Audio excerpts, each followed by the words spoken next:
tadi ya kami menghadiri persidangan hari ini, sidang perkara nomor 1 tentang gugatan terhadap para pebisnis mungkin ya, atau para pemilik media cetak online tentang masalah penerbitan berita yang kami anggap perbuatan melawan hukum.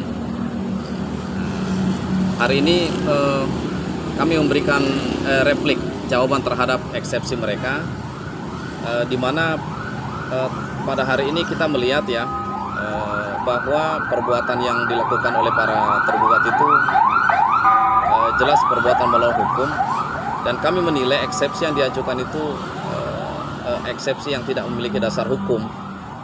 Kenapa? Karena eksepsi yang pertama, mereka mengatakan bahwa penggugat tidak prosedural atau tidak memiliki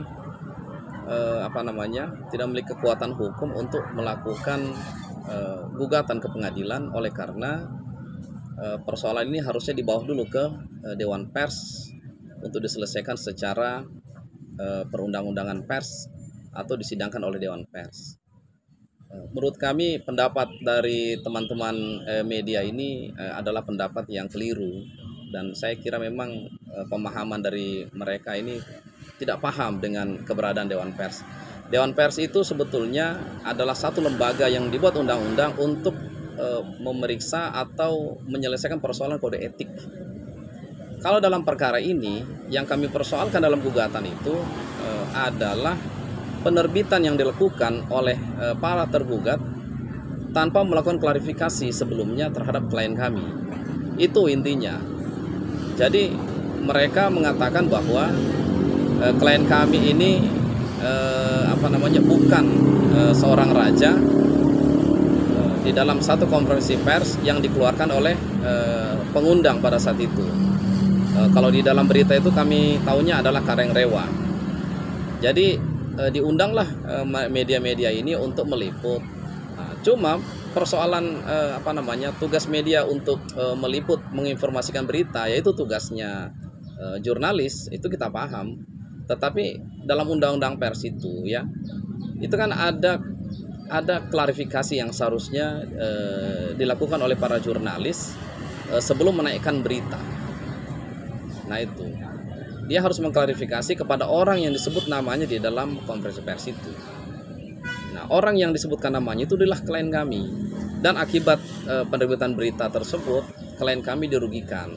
Ada beberapa proyek yang seharusnya ditandatangani pada masa tahun 2016 itu ya, pada saat itu gagal ditandatangani karena ada berita tersebut. Nah, seandainya mungkin berita ini dikonfirmasi, diklarifikasi ke pihak klien kami, mungkin ya kerugian itu tidak akan terjadi. Karena orang membaca berita sekarang itu kan dia harus bacanya seimbang. Jadi itu ya. Yang kedua, ada salah satu tergugat yang mengatakan bahwa ini bukan kompetensi pengadilan. Jadi gugatan pengadilan ini seharusnya tidak menggunakan undang-undang perdata, tetapi harus menggunakan undang-undang pers. Itu sekali lagi kami sampaikan bahwa itu adalah pendapat yang keliru.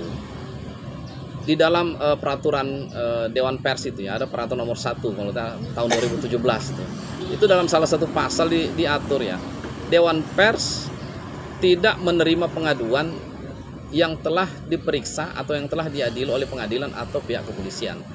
Artinya Dewan Pers itu di dalam menyelesaikan persoalan itu bersifat alternatif. Hak seseorang untuk mengajukan, apakah dia akan mengajukan ke pihak ke pihak Dewan Pers atau ke kepolisian atau ke pengadilan perdata. Perkara ini saya yakin dari pihak klien kami itu sudah dipersoalkan, baik permintaan hak jawab ke Dewan Pers dan juga sudah pernah dipersoalkan di kepolisian. Hanya pada saat itu mungkin belum punya hasil. Nah, hari ini kamilah yang mengajukan gugatan itu ke Pengadilan Negeri Makassar, karena kami tahu bahwa di dalam perbuatan media cetak ini, perbuatan yang diterbitkan ini adalah perbuatan melawan hukum, dan memang secara konstitusi aturan hukumnya untuk meminta ganti rugi itu adalah minta ganti rugi ke pihak pengadilan. Kita tidak bisa minta ganti rugi Pak ke Dewan Pers. Hukuman Dewan Pers itu hanya menghukum kode etik. Jadi itu poin-poin penting ya yang ada di dalam jawaban dari pihak tergugat yang kami jawab pada hari ini. Nah, ada satu hal penting juga yang kami sorot terhadap tergugat ini ya.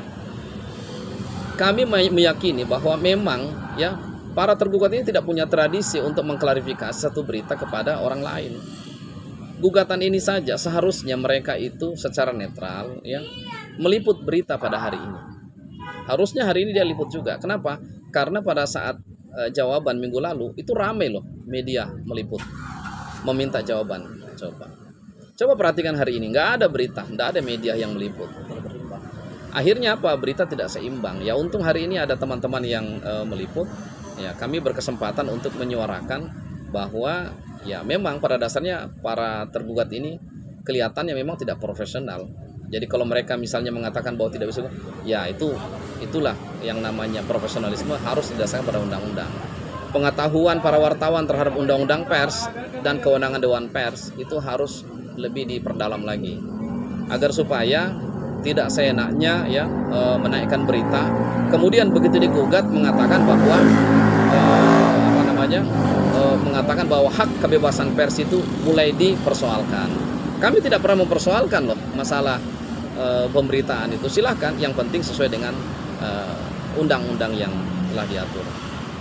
Mungkin itu yang bisa kami sampaikan pada hari ini, dan mudah-mudahan ini jadi pembelajaran untuk seluruh wartawan atau para pekerja jurnalis yang berada di bawah